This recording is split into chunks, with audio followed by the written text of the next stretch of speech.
సర్దార్ గబ్బర్ సింగ్ ఇచ్చిన షాక్ నుంచి ఇంకా పూర్తిగా కోలుకోని పవన్ కళ్యాణ్ రామ్ చరణ్ అతి తెలివిగా మీడియా ముందు తనపై చేసిన కామెంట్స్ సంగతి తెలిసి షాక్ అయినట్లుగా వార్తలు వస్తున్నాయి. ఆసక్తికరమైన న్యూస్. ఈ వివరాల్లోకి వెళ్తే ఈ మధ్య ఒక మీడియా సంస్థ ప్రతినిధి రామ్ చరణ్ తో ఇంటర్వ్యూ చేయడానికి వెళ్ళినప్పుడు ఈ సంఘటన జరిగినట్లు తెలుస్తోంది.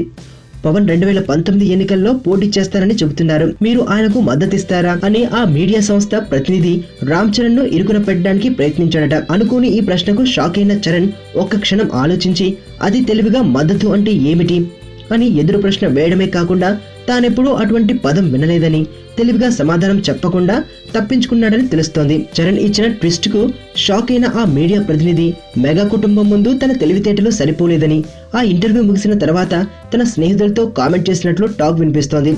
అందుకే చిరంజీవి గతంలో ఒకసారి మీడియాకు ఇచ్చిన ఇంటర్వ్యూలో మాట్లాడుతూ తమ అన్నదమ్ముల మార్గాలు వేరేనా, గమ్యం ఒక్కటే అని ఎప్పుడో చెప్పాడు మెగాస్టార్ చిరంజీవి.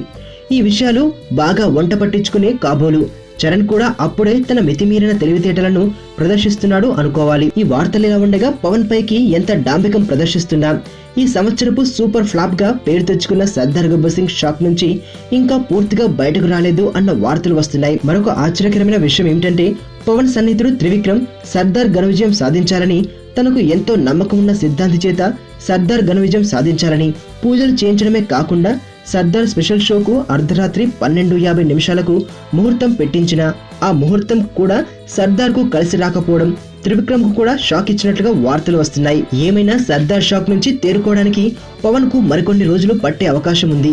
ఎదుటోడితో పెట్టుకోవాలంటే ఉండాల్సింది బ్రాండ్ కాదు, ఇక్కడ దమ్ము టన్నులు ఉంది. ఇంకా చూస్తావా?